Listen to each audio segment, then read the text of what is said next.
চট্টগ্রাম বন্দরের লাইফলাইন হিসেবে পরিচিত লালদিয়া টার্মিনাল অপারেশনের দায়িত্ব সম্প্রতি গ্রহণ করেছেন ড্যানিশ জায়ান্ট কোম্পানির এপি মোলার মাইস্কো গ্রুপের সহযোগী প্রতিষ্ঠান এপিএম টার্মিনালস।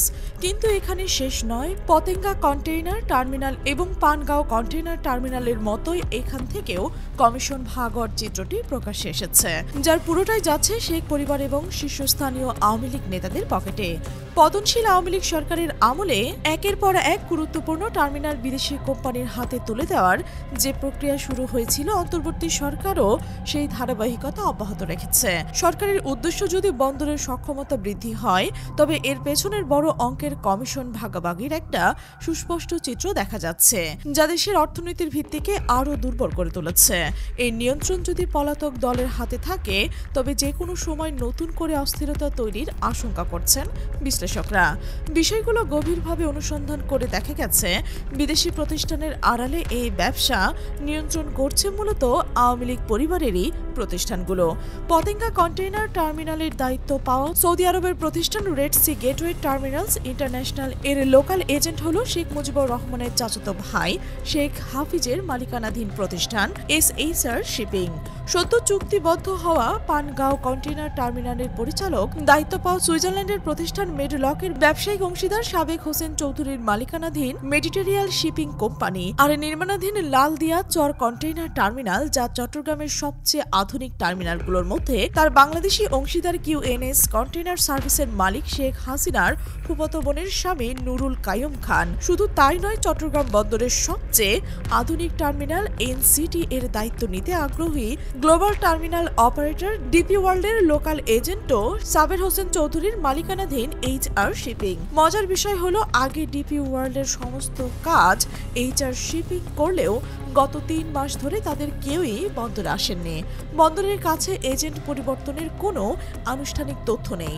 সূত্র বলছে, ডিপি ওয়ার্ল্ডের সঙ্গে সম্ভাব্য চুক্তি নিয়ে জটিলতা তৈরি হয়েছে, যা আদালত পর্যন্ত গড়িয়েছে। নতুন ইস্যু এড়াতে সাবেরের প্রতিষ্ঠান আপাতত আড়ালে সরে এসেছে বলে ধারণা করা হচ্ছে।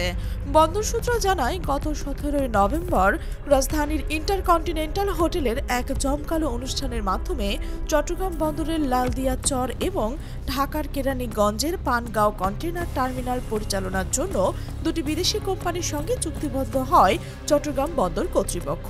চুক্তি অনুযায়ী আগামী 22 বছরের জন্য পানগাঁও টার্মিনালের দায়িত্ব দেওয়া হয় সুইজারল্যান্ডের প্রতিষ্ঠান মেডিলককে, আর 30 বছরের জন্য লালদিয়ার চর টার্মিনালের দায়িত্ব পেয়েছেন ডেনমার্কের এপি মোলার মাইস্কো গ্রুপের সহযোগী প্রতিষ্ঠান এপিএম টার্মিনালস। বাংলাদেশের পক্ষে চুক্তিতে স্বাক্ষর করেন বন্দরের chairman rear admiral S M Moniruzzaman.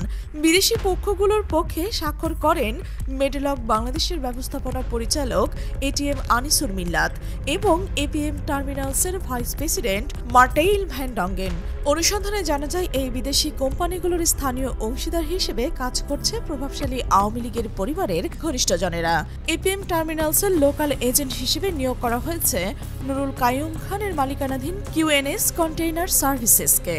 অভিযোগ করেছে, আওয়ামী লীগের 17 বছর ধরে নুরুল কাইয়ুম চট্টগ্রাম বন্দরকে জিম্মি করে রেখেছিলেন। তার মালিকানাধীন কন্টেইনার ইয়ার্ড অন্য 18টি ইয়ার্ডের সমান ব্যবসা করছে এবং সরকারি প্রজেক্ট কার্গো হ্যান্ডেলিং একচেটিয়াভাবে নিয়ন্ত্রণ করছে। তার প্রভাব এখনো চট্টগ্রামে বিদ্যমান। একই দিনে পানগাঁও বন্দর অপারেশনের দায়িত্ব পাওয়া মিডলকের বাংলাদেশি এজেন্ট মেটেরিয়াল শিপিং কোম্পানির মালিক হলেন আওয়ামী লীগের বিতর্কিত সাবেক মন্ত্রী সাবের হোসেন চৌধুরী। দীর্ঘকাল ধরে এই দুটি প্রতিষ্ঠান থেকে একে অপরকে লজিস্টিক এবং ট্রান্সপোর্ট সুবিধা দিয়ে আসছে। 2013 সালের কার্যক্রম শুরু হওয়ার পর থেকে পানগাঁও টার্মিনাল কখনোই লাভের মুখ দেখেনি, বরং প্রতি বছর মোটা অঙ্কের লোকসান গুনতে হয়েছে চট্টগ্রাম বন্দরকে। ঢাকার ব্যবসায়ীরাও এই টার্মিনাল ব্যবহারে আগ্রহী নন, কারণ পণ্য খালাস বা জাহাজীকরণের জন্য প্রয়োজনীয় সহযোগী প্রতিষ্ঠানগুলো কখনো গড়ে ওঠেনি। অভিযোগ আছে, ইচ্ছাকৃতভাবে এতদিন এসব সাপোর্ট দেয়নি আওয়ামী লীগ সরকার। বন্দর সূত্রে খবর, বছরের পর বছর লোকসান দেখিয়ে সেই সময়ে বিদেশি প্রতিষ্ঠানের নামে নিজেরাই টার্মিনাল দুটির দায়িত্ব নেওয়ার প্রক্রিয়া শুরু করেছিলেন সাবের হোসেন চৌধুরীর প্রতিষ্ঠান। অথচ চট্টগ্রাম বন্দরে যে পরিমাণ পণ্য আসা যাওয়া করে, তার সিংহভাগই ঢাকা ও তার আশেপাশের প্রতিষ্ঠানের। পানগাঁও টার্মিনালের সুযোগ সুবিধা নিশ্চিত করা গেলে এর অব্যাহত থাকার কোনো যৌক্তিকতার কারণ নেই। বন্দর সূত্র আরও জানায়, চট্টগ্রামের সাবেক সিটি মেয়র আজম ও নাসিরউদ্দিন, নোয়াখালীর সাবেক এমপি ইকরামুল ইসলাম, পটিয়ার এমপি বিচ্ছু শামসুর প্রভাবে বন্দরের মূল অবকাঠামোয় সহজে প্রবেশ করতে পারেনি ঢাকা আওয়ামী লীগ নেতাদের মালিকানাধীন প্রতিষ্ঠানগুলো। তখন থেকে আলাদা টার্মিনাল করে বিদেশি অপারেটর প্রতিষ্ঠান নিয়োগের নামে আড়াল থেকে নিজেরাই টার্মিনালগুলো নিয়ন্ত্রণের ফন্দি আটেন সালমান এফ রহমান। এই পরিকল্পনার অংশ হিসেবে প্রথমে নির্মাণ করা হয় পানগাঁও এবং পরে পতেঙ্গা কন্টেইনার টার্মিনাল।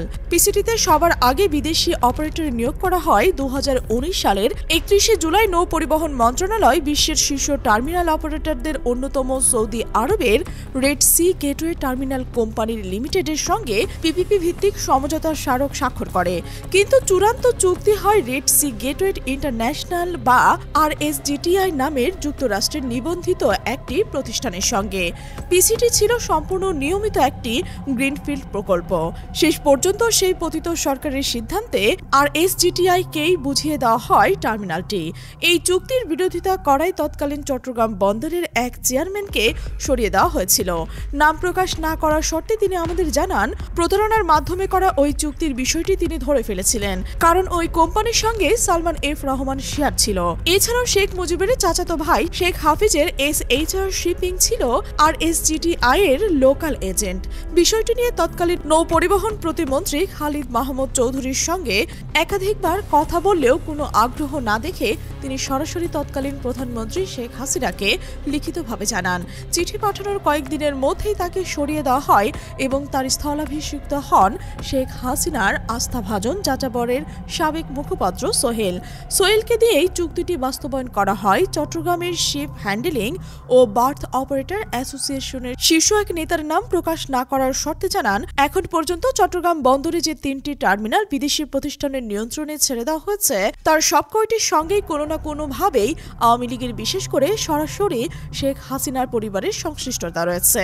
এদিকে বন্দরকে নিজের নিয়ন্ত্রণে রাখতেই সুদূর প্রসারী পরিকল্পনা বাস্তবায়ন করছে পতিত আওয়ামী লীগ সরকার।